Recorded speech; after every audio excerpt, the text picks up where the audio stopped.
Pulling அது எப்படி பண்ணுறது? காலையில் எழுந்ததும் எதுவும் சாப்பிடாமல் இதயம் வளர்த்தை வாயில ஊத்தி நல்லா கொப்பளிக்கணும், அப்புறம் அதை துப்பிடணும். இதுதான் ஆயில் புல்லிங்.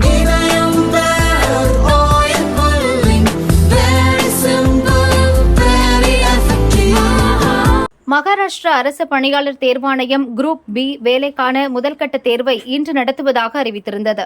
தேர்வுக்கான கேள்விகள் மற்றும் பதில்கள் லீக் ஆனதாக செய்திகள் பரவின.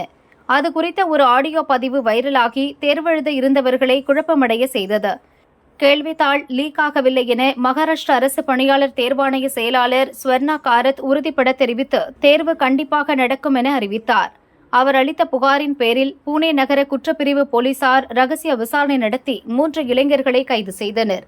நாசிக்கைச் சேர்ந்த தீபக் காயராம், சுமித் கைலாஷ், நாக்பூரைச் சேர்ந்த யோகேஷ் சுரேந்திரா ஆகிய 3 பேரும் நீதிமன்றத்தில் ஆஜர்படுத்தப்பட்டு சிறையில் அடைக்கப்பட்டனர். தீபக் காயராம் மற்றும் சுமித் கைலாஷ் தேர்வெழுத இருந்த 24 பேர்களின் தொலைபேசி எண்களை எப்படியோ பெற்றுள்ளனர்.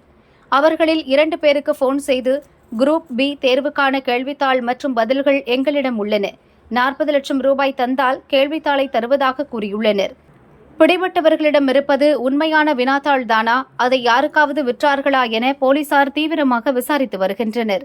மேலும் அவர்களுக்கு 24 பேரின் போன் எண்கள் எப்படி கிடைத்தது என்பது குறித்து விசாரணை நடக்கிறது. இந்த கலவரங்களுக்கு இடையே திட்டமிட்டபடி குரூப் பி தேர்வு நடந்து முடிந்தது.